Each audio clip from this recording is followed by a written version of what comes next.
What's up guys, Marlon Aurelius here. I hope you guys are excited for today's video. I have a very special guest. Let me introduce you guys to this guy. This guy is an entrepreneur, he's an author, he's a philosopher, he's a business owner, a teacher, and a real estate coach, and of course, a real estate investor. Welcome to the show, brother. Hey, thank you for Patrick. having me on, man. Patrick, I'm J. excited. Hilario here. So yeah, bro, welcome. Yeah, Thanks thank for you. having me. I mean, thanks for coming to the Enjoy show.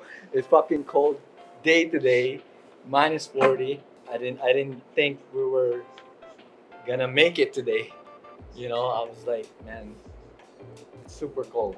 It's too cold, and like we live in Winnipeg, so I think we should be used to it. But Right? It's the wind, man. It's the wind that changes everything. But yeah, I have a couple of questions for Patrick. We're also gonna have some Filipino lunch here at the Jeepney restaurant. First question, brother. Who is Patrick J. Hilario? that's like a very philosophical question. Yeah, right? bro. Who is Um, Patrick J. Hilario, man? Honestly, I'm just was born here in Winnipeg. Parents came from the Philippines, immigrated here, and I always start with this just because it kind of sets the tone for like my ideas around gratitude. Yeah. But when my parents came here, the doctors in the West said my mom would never be able to have a kid. On the way. Right? 'Cause she had like a medical condition. She was on medications, and my parents like moved from the Philippines to get here, so our family. So they said, "Well, we'll find another way." Right. So they went back to the Philippines, talked to different doctors. My dad even mentioned like witch doctors and things like that, Yeah. just to try something. Yeah. Right. And there was my dad was telling me a story where they went to like this place. They weren't really a doctor, but the people called them a doctor. I don't really know what that meant, but they said like the villagers said that's their doctor. Yeah. They weren't like practicing medicine. like what do you call that? Hilario. Albulario. Okay, yeah. yeah. It's like little massage to my mom, and then Yeah. like take this, and then after like don't take medication. Yeah, they got special Yeah, medication. they have their special medication, herbs, massage, Yeah. and then my mom couldn't take her medication, and she was like deal with mental.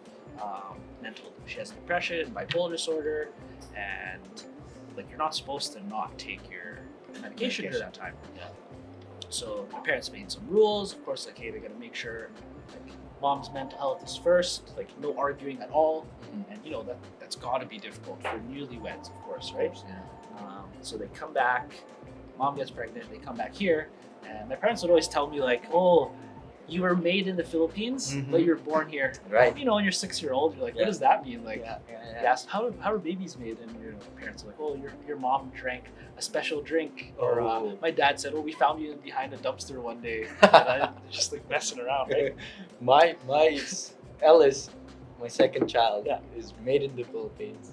Born Oh, here. born here. Yeah. Yeah. So after finally realized what that meant, and that's why they say like, "Oh, mom's supposed to, like you're a miracle child or whatever." And I really know what that understood, and it wasn't until jumping to the future where like I never planned to be an entrepreneur. Yeah. I always kind of knew I wanted to be a teacher. Philosophy's always been a passion. Always been like fascinated with like science and biology, but like no connection to real estate. Yeah. In fact, like most real estate investors at home are entrepreneurs.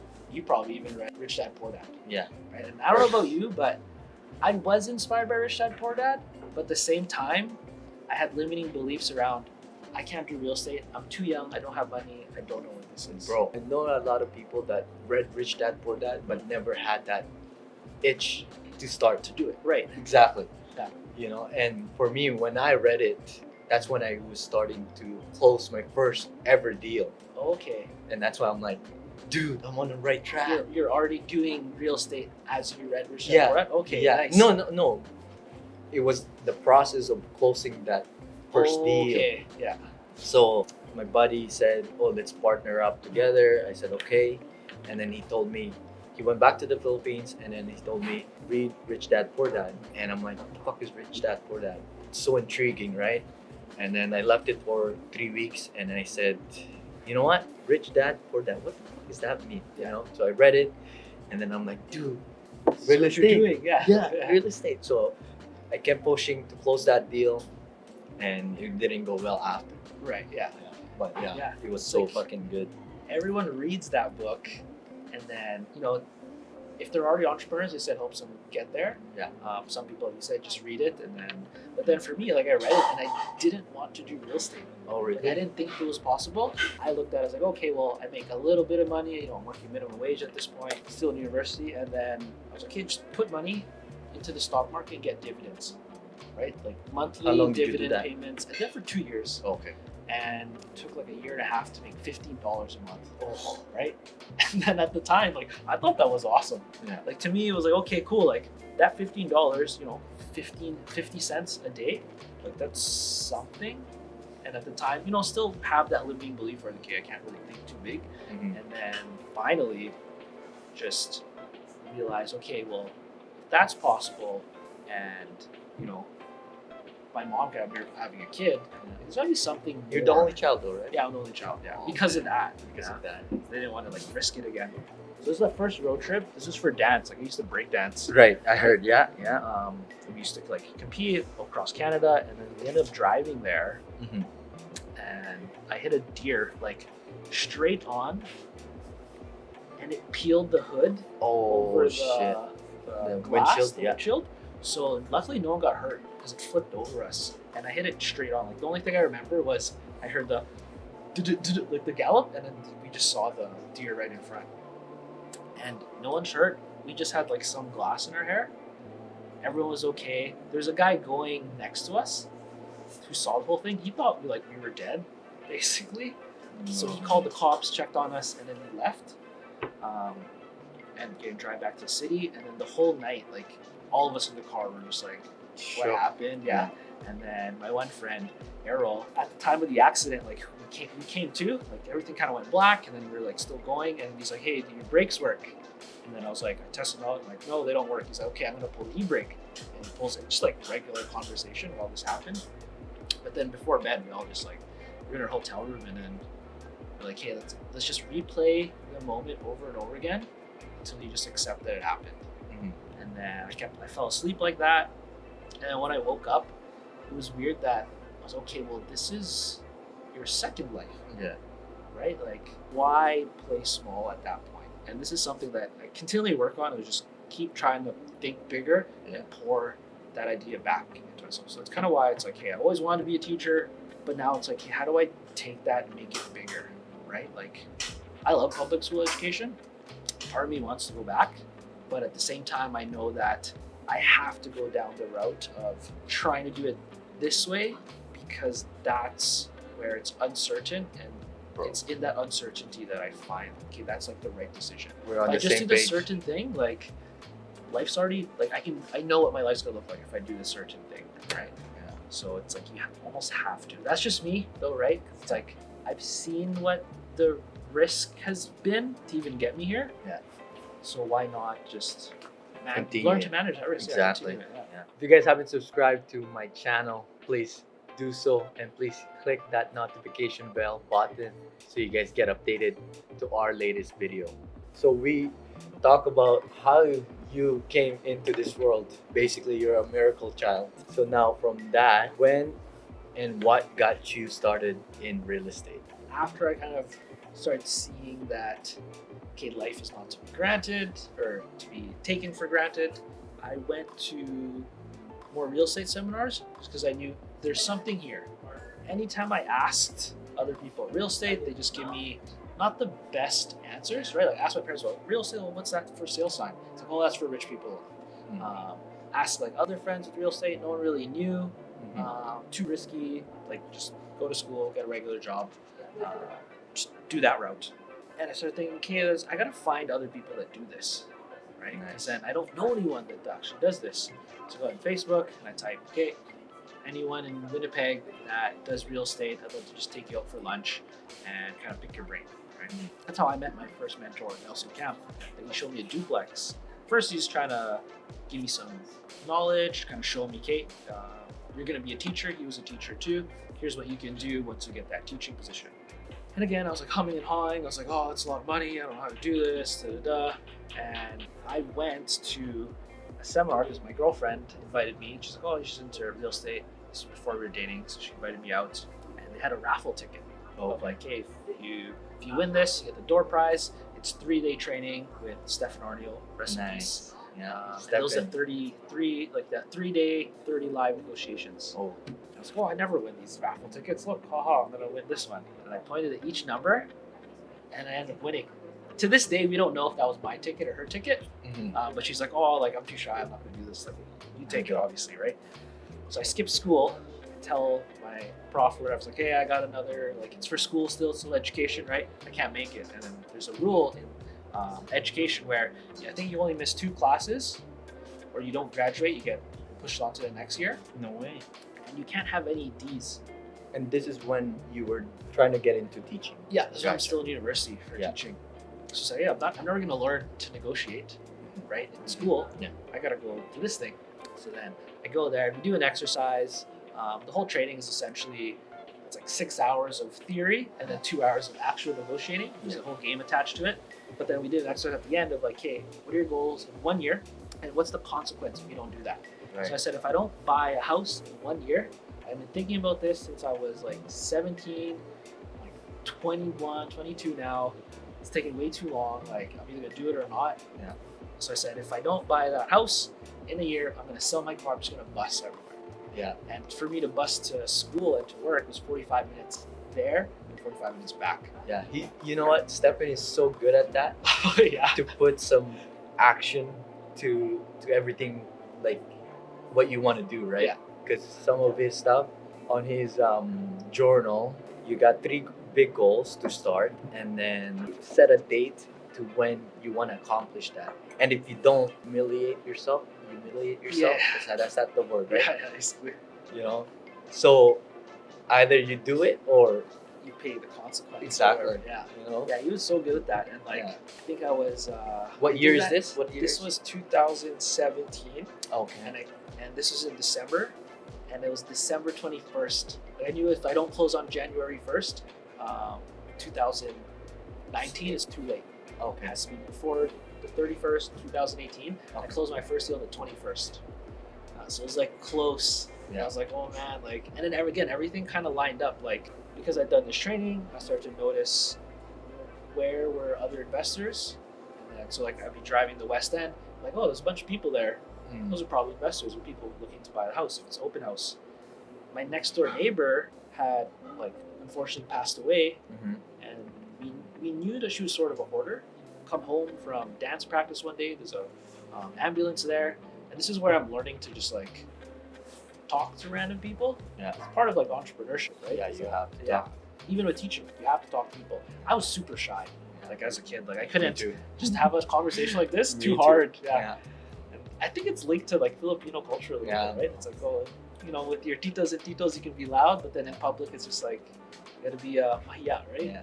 Just like chill. Tame yourself. Yeah, Calm exactly. down. Yeah, calm down, man. Yeah.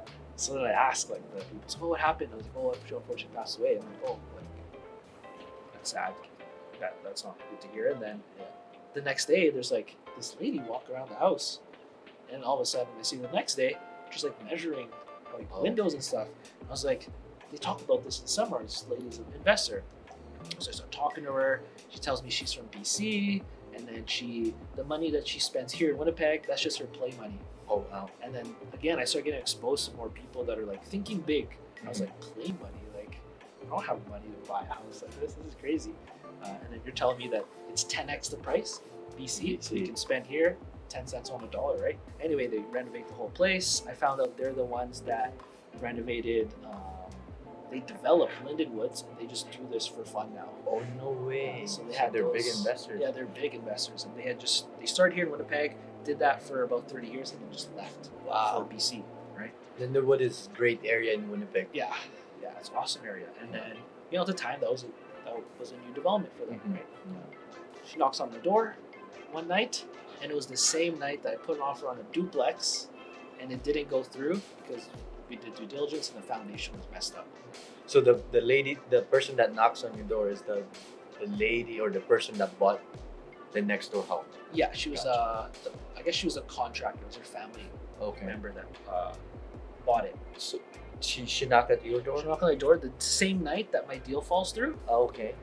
knocks on my door. It's like, hey, I'm leaving tomorrow. Do you want to get in contact with the seller? And I was like, sure. Like, can we do a private deal? I know you're an investor. You probably know more than me. Like, I'm still new to this. Putting a little bit of trust in you, right? But I want to kind of make this work out. She said, sure. We met up at that place. They did a showing, and like my first deal was a private deal. Yes. Right. And it's just like figuring out. Okay, I got the lead from them. Free lead too. Yeah, free lead too, Oh, right? wow. Just like right next door. Uh-huh. And what So happened, you ended up buying the house. I ended up buying the house. Oh, I next door, thought yeah. they bought the house. Well, they bought it. They renovated it. Yeah. So they basically flipped it to me. Oh, So I I had a see. turnkey first-time Rental. home buyers, Gotcha. And Okay. because of the negotiations, like I come in with Questions? questions and then my stars. Yes. So there's like 5, 4, 3, 2, 1, right? Always write down what's important to you. Yeah. And then one other thing was like I wanted to have access to the house so I can mark it for tenants because of house hacking. Yeah. So like, hey, well, I live next door. Can I get the key? They're like, yeah, no problem. And then so I was able to do showings that I had tenants before even taking possession, Nice. right? And I was like, okay, cool. Like it's all coming together, right? Yeah. Going all these things, learning all this, and that was just the first year was just that one property. Living there. I was still in university, so you kind of live like it was kind of our college. How old are you house. then? I was 23 then. Wow. Yeah, because I just graduated. Yeah, so I was still living kind of like I got my first career, yay! But I'm still kind of like partying with like my friends, right? So like we would always have just parties at that place, and that's because Nelson told me to do that, right? My mentor, and he's just like, hey, you're young, like you can live that kind of life. You're not married, your girlfriends, you don't have kids, like you can enjoy that. She might not enjoy it, right? She might not want to like live there, but like who cares? You're young. Right? Exactly. Yeah. And first deal I was making like some months $50, some months we broke even because there was some maintenance. But it taught me like, hey, you gotta look at this as like a business, have systems, right? Instead of just like, oh, like what am I doing today? How do I get that next deal? How do I take care of? How do I get rent and who's taking care of what? We made like checklists, and again, it went back to I was lucky that I lived in Quebec for a bit, and my roommates had already lived with other roommates, so they had like a grid system. Like, hey, these are when we do chores. I was like, oh, okay, that's something that you need if your house hack. You can assume that everyone's knows what to do, but you can't assume anything in business, right? You need a system. So it's like, hey, checklist, Sundays we're doing this, who's cleaning the kitchen, da, da. After that, I was like, hey, I need help now. Like, cool, I got all this, I got lucky, got all this free training, we're in the right room at the right places, I'm not dead, right? So you didn't even had any like actual training when you bought your first deal? No. Not much. The only training was that course, 3 the days. 3 day that I won. Yeah. And then just going to like every single seminar in Winnipeg that I could. And after that, I was like, hey, I need training because I need to like raise money. And it took me so long. Like now I teach the Burr method, right? Yeah. But for me to learn the Burr method was literally from when I started learning about money is something you can learn from 17 to 22. So it was at 5 years. And I couldn't even do the math. When someone says you borrow money, Yes. and then you refinance it, and then you pay them back and you keep the asset. Like 5 years in a row, just kept going over my head. Way. Yeah, 5 years. Yeah, because I didn't like. That's not what I studied, right? Like I studied Yeah. teaching and like kind of good at math, but like That first deal, you still have it? yeah, I still have it. Yeah. So I just I still live there, still house hack to this day, whether it's with roommates, my parents' house, which was next door. I think after 10 deals, then they started believing it. They're like, oh, this actually works. Before that, they thought it was crazy, right? Yeah. You get all the utang, right? Just Yeah. like keep borrowing everyone's money, and then you pay them back, and they're like, how do you do this? And like, I couldn't really explain it just yet. And then eventually, once I kept explaining it, like again, it took them a few years. Like the 10 deals for them to understand. Okay, like we don't have to just work a job, save up, and put it into the property. We can actually market, get money partners, and then do the deal that way. Well, for people, I think they need to learn how to raise money. It's If they want to take this necessary. serious, Yeah, they have to raise money. yeah. That or like solve the money problem somehow. Because either you raise it or you just make that money. Yeah, build a But business, both is you know, an necessary. active income, right? Yeah. ESAL, man, this is my first um, gig. I would say first business in first Winnipeg. business. I was selling ESAL, bro. Yeah, because you had it was frozen ESL too, right? There was like Yeah. you just had to prepare it. Yes. So I was selling this on like a Filipino event, guys. Cheers. There's money in it because back then nobody was actually selling this, Right. Yeah. and then once the Lucky supermarket where I buy my isaw, my raw isaw, they noticed that Filipino loves this thing, and they increased the price. Oh, really? Yeah. So as a business owner, Or your get cost, cut. Yeah. your profit got cut, and Yeah. I was like, Supplier takes the money first. hell no. I was like, I'm not doing this shit anymore. And people were still, until to this day, they're asking me, when are you gonna start making isaw? I'm Right. like, I have no time for this shit. Yeah. I'll just eat it Yeah, and pay exactly. somebody else. This is really good ESL. I was telling Marlu earlier that I'm always 50-50 with ESL. Sometimes it's like, crap, why did I eat this? Other times it's like, oh, it's so good. Have you Glad tried this is the today. chicken one? No, from here? Maybe. Oh, yeah. It's smaller, right? Mhm. It's like super thin. Yeah, I have the chicken one. How many times have you been back home? 3 times. 3 times. And what's the last time you went there? 2016. Okay. Yep. So I came to Canada when I was 15 years old, 2006. I've been back twice, Okay. 2012 and 2019. Okay. Yo, this thing is so good. I can't stop eating it. It is so good. Okay. My next question here is, what are your biggest challenges when you started, and how you overcome those challenges? That's a good one. Big one is thinking bigger, like having bigger goals. Nelson always told me, he's like, hey, you gotta start thinking bigger. How I overcame that was, one is I would keep a sheet of all the accomplishments I've done, something I've had to restart to do. Another way that I solved that problem was just hiring coaches, because then they saw it from an outside perspective. Like, I had this thing, and literally I've had this problem since even 2 weeks ago, where like I started thinking, oh, I'm not enough. And then the moment I said that out loud, and I was like talking to my mindset coach there, I said out loud, I was like, oh, sometimes I think that, well, the first limiting belief was, I think that teaching is less risky than real estate. I said out loud, I'm like, that's not true. Yeah. Like, real estate has offered more opportunities than teaching has. Teaching has helped me get to real estate, and then kind of them combined helped me get this. It's still kind of transferable skills. And what ended up happening was, after I had that realization, okay, that's not true.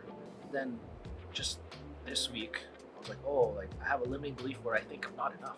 Like sometimes, you get into a groove, like things are going well, you're like, yeah, I can do this.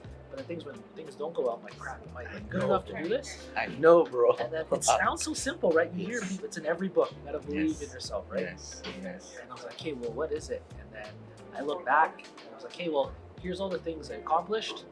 Yes. That's all real things. And then it's almost like I had to remind myself with that. And at the time, it was just having coaches that like they saw it, like, hey, you actually are good at this. It's working. Why not think bigger? Exactly. So that was a big problem. And I 100% agree.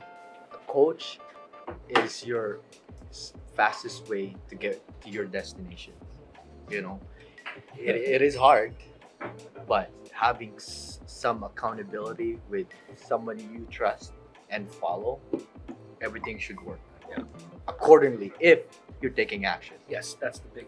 That's Right? the big if. You need to take action, If right? you're taking action, because you could buy any coaching program, it could be $5K or $100,000, and if you're not putting action into what the coaches are teaching you, it's basically bullshit or nothing. Yeah.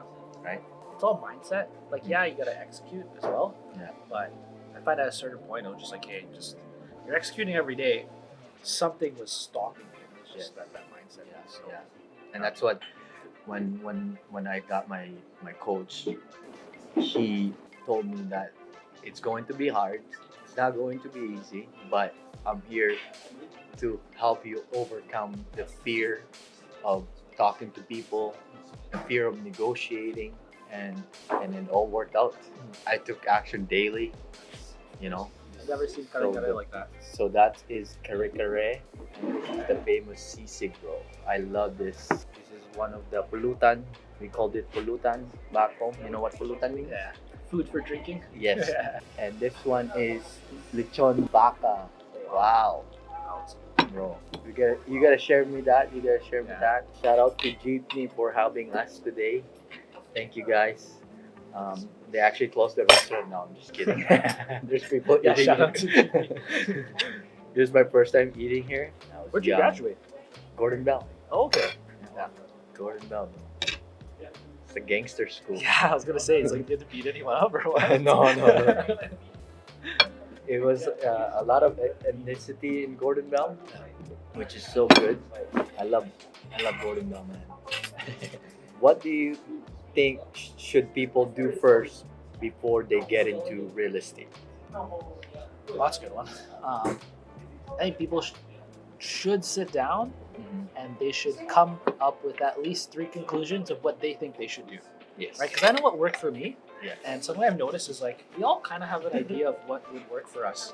It's just we never sit down and actually think about it. So I think everyone should have their own discernment. Like actually pick what you think you should do, and then find someone who's done that. Right? Whether you do paid mentorship, whether you just get free courses or talk to them, try to take them out for lunch. Right? Yeah. It's finding out what did they do and see what would work for you, and just try and test it out. But first, I'd say, think for yourself. You probably know at home what you should be doing. Maybe it's like you should just be learning the language of real estate if you want to get into real estate. Maybe it's you need to talk to a mortgage broker. But everyone has one or at least 3 ideas of what they should do. If it's easy enough you can do it, go do it. Otherwise, find someone that's done it, or even like you can find everything online. Yes. It's free. It is free, yeah. And then just take those steps of what someone else who's further than you that maybe is similar to you, right? To simplify what you're saying, you're telling people to have a plan and what they want to accomplish, right? Because What's otherwise, their goal? Yeah. There's Otherwise, no you're just goal. listening to anyone, right? Exactly. Yeah. I know a lot of people are doing that. Like, I've been listening to Bigger Pockets podcasts and some of your videos. I'm like, then what have you done? Oh, what are you looking to do? It's like, I don't know yet. I'm like, it's not gonna work out if you're not gonna put any goals or plans, right? So I think we should have a bite first. Yeah, totally. Yeah, let's have a bite. Let's try this sisig, bro. What's about? The soup. What kind of soup is this? Oh, yeah, Papaitan? it is papaitan. Oh wow. Not bad. It's like I'm having pulutan for lunch. What kind of rice is this? Java rice? Looks like it,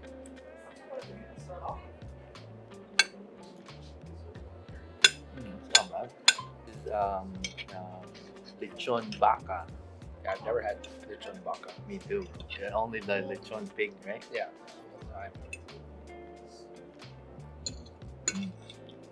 Sweet. We're pretty much doing some Just food review / real estate talks. real estate mukbang. Mukbang. Guys, real estate mukbang, eh? Just Don't steal my We just do this every week so you can just write off food. right?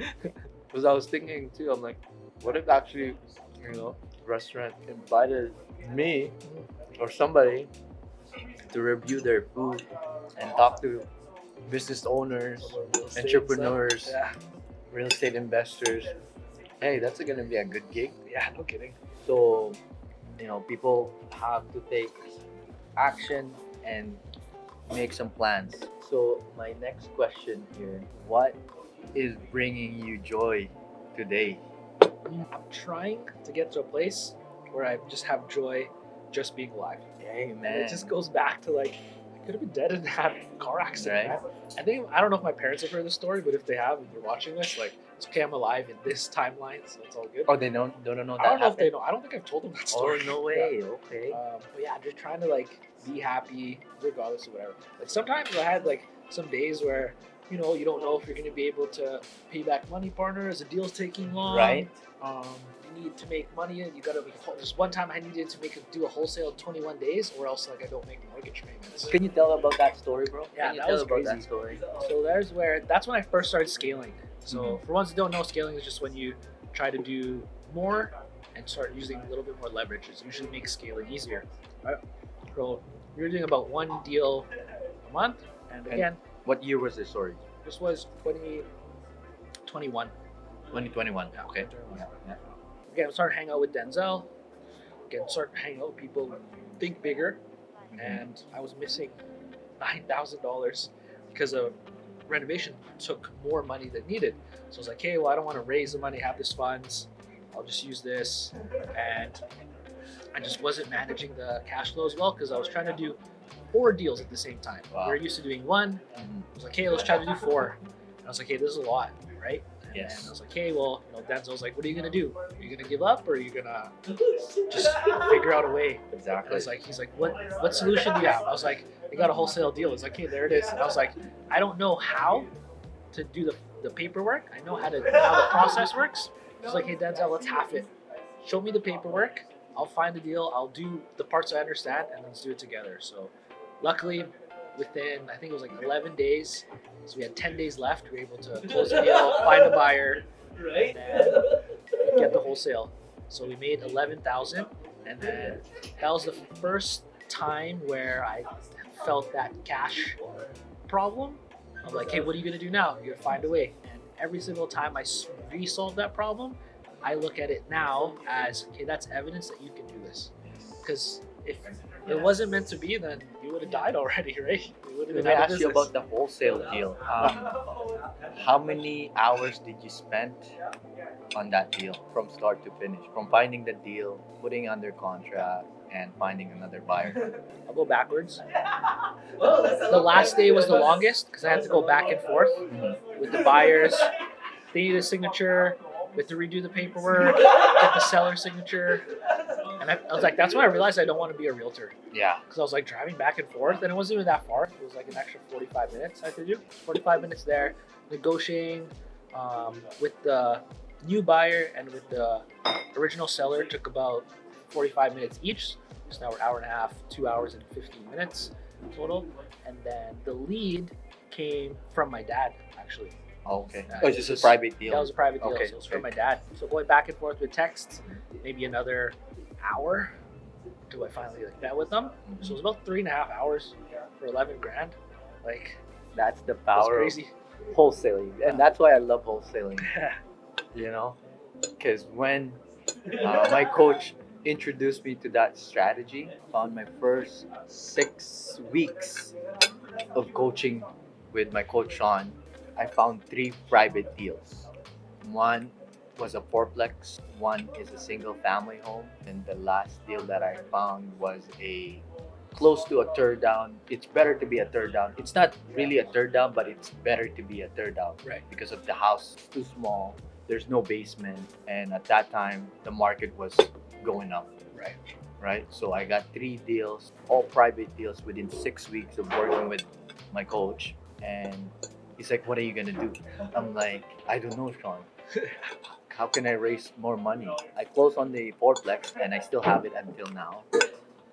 The other one is I paid all cash and then made 30,000 profit basically in 7 days. This is a burr or this is a wholesale?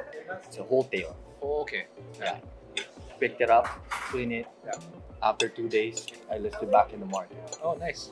It was like wholesale and then just sell. This, Yeah. that's what they call wholesale. Yeah, okay, yeah. And then the last deal, I'm like, man, I won't be able to close on this because I was just starting, right? And then it's like, just sell the contract. I'm like, how do you do that? Right. You find another buyer. There's an assignment contract in our system. Ask for a fee. Yeah. At that time, I was asking $3,000, but the builder knew I was new in the game. Yeah.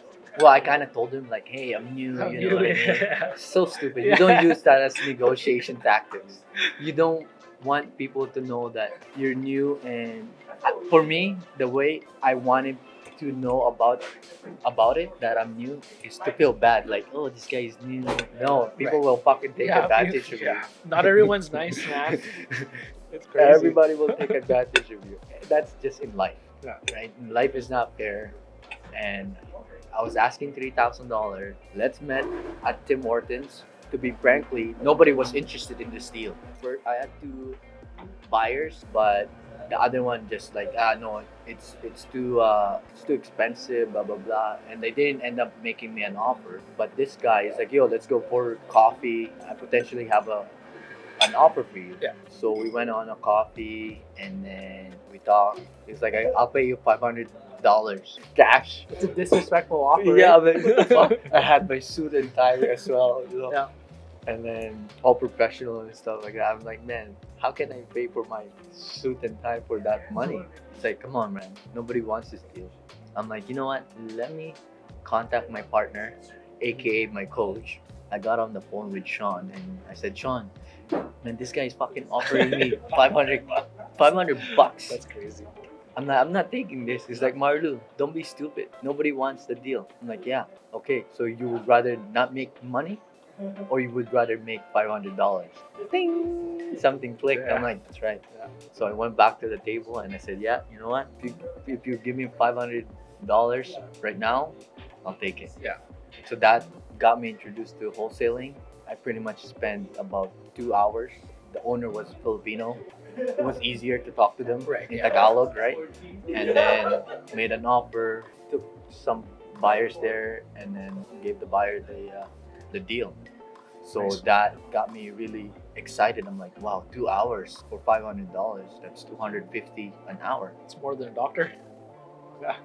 And then that's when I went ham on wholesaling, and yeah, the rest was history. Yeah, nice. Yeah, bro. No, I love that. Some people would be like, "Oh, I'm not happy with $500," but I love that with your coach. Like, Yeah. would you rather Make make nothing. nothing? Yeah. And So then it's like- make 500. Yeah. You know what? You know what? I'm like, I can't make this $500 at work for 8 hours. Yeah, exactly. So what do you want people to think when they hear Patrick J. Hilario? My kind of goal is to be remembered as someone who dedicated their life to education. Wanting to dedicate my life to education. Ever since I was in school, ever since even I was a kid, I kind of realized that, education is going to change. Yeah. It's just a matter of when, not if it's going to change. I want to be part of the people who kind of change that. Of like, hey, how do we actually improve education, right? I think there's a place and a time for public school education. Yeah. And some jobs, like, you just have to do it. But if your goal is time freedom, I don't think you get that from public school education, right? You're almost set up to have, okay, this is your day, that's what you're doing. Versus if you want a little bit more control, a little bit more freedom in the sense of, okay, you can control your time and your location and who you spend time with, who you build with. I think that's something that you can't teach publicly. Plus the school system, they don't actually teach anything in real life. But yeah, it's like, like you Just teach your textbook. basics, right? Like Yeah. reading, a little bit of speaking to math. Yeah. But everything else you kind of have to, like, Figure it sure, like that gets you an entry. But I feel like now we live in a time, especially with technology, where things are changing so fast. Man, you know what I'm wondering?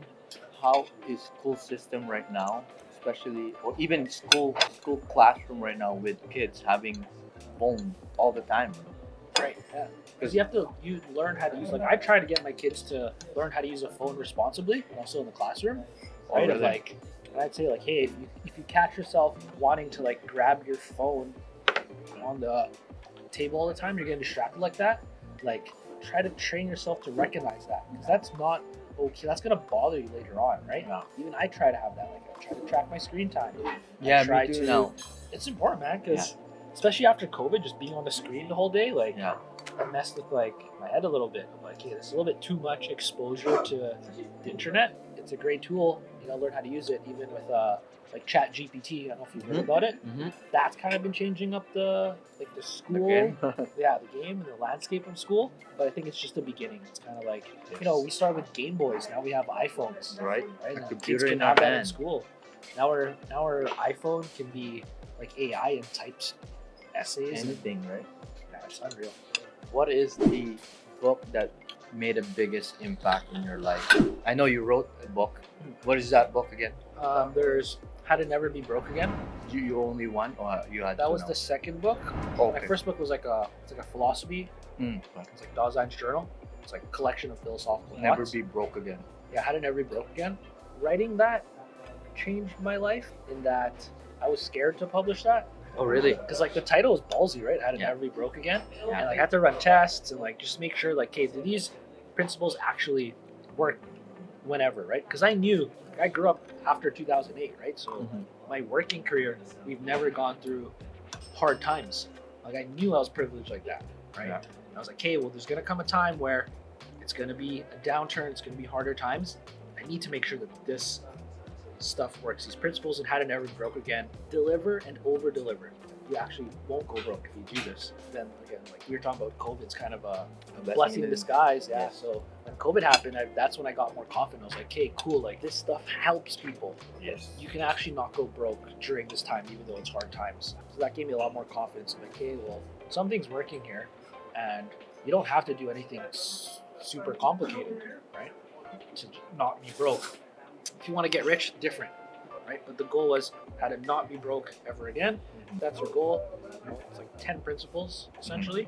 It's free. It's on free. Spotify. I gave it for free now. Okay. And then even if you like DM me the word ebook, Yeah. like I'll send you the Maybe we should have a link on my yeah, description I'll put below. a link there. Yeah. And Send that to you guys. you guys can click it there, listen to it. Yeah, if you want to listen to it on Spotify, it's free, or if you want the free ebook version, it's free too. Okay, awesome, man. Yeah, I've never read that book. It's fast. Like I wrote it, so like I always joke around. It's like, oh, I can read in like 28 minutes. People are just like, what the fuck? And then I'm just like, well, I wrote it right, so I can read faster. Most people you can read in like 45 minutes. Then I hate reading before. yeah, I hate reading before, and then but when I started my real estate journey, I didn't really force myself, but I started to like reading it Right. and feeding my mind Yeah. for some right information. yeah. The mind feeding is important. I do that every day when I wake up. First, obviously, what I was telling you, I do my yoga. After that, I cook Elijah's breakfast. While cooking Elijah's breakfast, I have my audiobook in my ear. After dropping him to school, I go to the gym. Yeah. I have another audiobook Audiobook, in my, nice. my ear. So it's just mind feeding all the time. And It's if I have a necessary. dead time or not doing nothing, sometimes, I'll play video games like we used to do. Yeah, I don't know. You're not paying anymore, man. I haven't twitched for a Yeah, while. right? Yeah. So, play video games or watch another video of, my previous coach or Stefan's coaching program and stuff like that. Reading is key. But, you know what? You could be, knowledge is powerful. Knowledge is a power, but it's more powerful if you take action. Yeah, 100%. That's in my book. That's one of the chapters. There you go. Yeah. See, You I can guess- waste your time, right? You can waste your time just reading. Yeah, so, man. Yeah. But I think a book that I didn't write, just so people don't think like, oh, this guy's just like promoting his book. Mhm. It's a good book. I don't need to make money off of it. It's free. Mhm. I'm actually gonna lower price on Amazon at some point. Just make it like $2. Mhm. I got that from Alex Hormozy. Like he gives his book basically for free. 99 cents. 99 cents. Yeah, so I'll probably do that. But The Perfect Week Formula by Craig Ballantyne. Mm. Amazing book. That really helped me go from, your day's pretty structured 9 to 5, but then it's up to you to structure it when you go as an entrepreneur. And I found that difficult because, I didn't go to business school. Like, I don't know how to, I shouldn't say I don't know how to do this. I didn't learn how to do this in school. I had to go outside of that public education to learn how to be a business owner investor. And that book it gives you guidelines on how you organize your day and your week. So And that was what a game changer. since we're talking about never be broke again, I believe that if you're in Canada, as long as you're working, I don't think you'll ever be broke. We have so much opportunity in this country. If you go back home, that's a different story. Right? Sabi nga ng tatay ko, hindi mo kailangan maging matalino. You just need to be madiskarte. Oh, yeah, resourceful. Resourceful. Right? Exactly. Yeah. You don't need to be smart. You just need to be resourceful. Yeah. And he always tells me when I was young, if this guy can do it, you can do it too. Kasi kumakain sila ng kanin, ikaw kumakain ka din ng kanin. Right? I like that. So, since I was young, bro, like anything like sports or anything, he can do it, you can do it too. So when I started reading about Stefan and found out that he was born and raised in Winnipeg, and I'm like, I can fucking do what he did. You know, so it's just trial and error. Sometimes, you know, like I said, my first business was Izal and it's not working. Pivot, right? That doesn't mean quit your job. You know, do something else beside your job. So guys, we are down to our last question for Patrick here. If you go back in time, what are the advice you will give your younger self? Piece of advice I give to younger self. Let's include younger people here. Right. Yeah. Okay. It's not that risky to take on debt if it's for the purpose of getting an asset, whether that's a financial asset like real estate, or something that's actually going to give you a return, or your own business, or into yourself. I probably would have hired a coach sooner, right? Just like, I get it. People are like, oh, it's biased. He's a coach too. Yeah, of course. Like I spend my previous salary on just coaching because it's expensive. Like if you don't know how to make $1 million, every year that you don't make $1 million costs you that because you don't know how to do it versus you can just pay. Like what's the how much would you pay to learn how to make $1 million? For us in real estate, that's like 4 homes. Right. Here in Winnipeg anyway. In Vancouver it might be 1 home. Right. But if you don't know how to do that yet, I'd just pay any amount. Right. And I get it's scary, but don't be scared of debt as long as it's good debt. If you're gonna buy like a TV or something not useless but not for the business, learning to be comfortable with the risk, because everything is risky. And I think debt is just a way that we can put risk in a number form, because then you can attach a number to it. It's harder to attach what are you going to get out of a coach who's going to show you how to find deals, learn sales, marketing, writing and speaking. You can find someone that you align with, that you trust, that you want to help implement, that's going to help you implement these things and keep you accountable. Like, that's invaluable skills. There you go, bro. And you nail it on the head there. You know, pay somebody to learn. Your investment into yourself is the biggest ROI that you can get. Really, yeah. Right? You can 10x your income, 5x my income, my full-time job when I started my real estate. You know, I didn't know what I was getting into when I paid my coaching, but it all worked out because I took action. You have to do it, right? Yeah. Like the coach just speeds up the process because calculate how much time you spend studying things online. Like that's cost of time too. And I get it. I like doing that stuff. I love learning, but it's only just sit me down and be like, hey, for 8 hours, I'm just going to teach you exactly how to do it. Even with the coaching business, like I went to school for teaching. I already know how to teach. I still spend money to find the best teachers. And that's kind of like my philosophy now is that, hey, I only have a certain amount of time here. I want to dedicate my life to education. I don't want to be a hypocrite. So I'm going to find the best teachers I can find. Take those parts, see what works for me, document that process, and then try to pass that on to other people that are open to listening. Right? Plus, you can't please everybody. No, you can't. Yeah. Right? Like, for you guys, find the right mentor or a coach that you guys wanted to learn from. Everybody's coaching now, but if Patrick, myself, you guys would love to know what we're doing, you know what? Shoot us a DM, right? He's a coach. I'm a coach. So, bro, how do people get in touch with you? You can follow us on Instagram, like Patrick J. Hilario. Also on YouTube, so if you just search Patrick J. Hilario, we'll put YT. YouTube on the description link, there. Description below. Yeah, really just reach out. Like, again, we both coach specific type of students. I like to pick my students. I know some people don't like to hear that. Yes. But I worked in public school education. I love all my students, but there's a freedom I get of choosing the right student because I want students I can help grow as well, right? Yeah. So we're not sure if we can help you, but reach out and then we'll see if we can. If we can, awesome. We'd love to help you out. Get us into like our programs, whether it's Marlu's program or my program. But if we can't help you, that's okay, right? Like not everyone has to get into real estate. That's why that in the beginning of the video, like we talked about, you got to pick a plan for yourself, right? If you're ready and you have a plan, you just need help executing or have advice, like someone to reach out to us, and if we can help, awesome. Not everybody's meant to be a real estate investor or actively. It could be passively too as well, right? We're doing deals left, right, and center. So make sure you guys reach out to us. Our deal might be better for you as a passive investor rather than being an an active investor, because being an active investor is tough. You make the most money, but you do all of the work. Sometimes you get paid last. You have to be, right? So guys, if you guys like this video, please like, comment, and subscribe.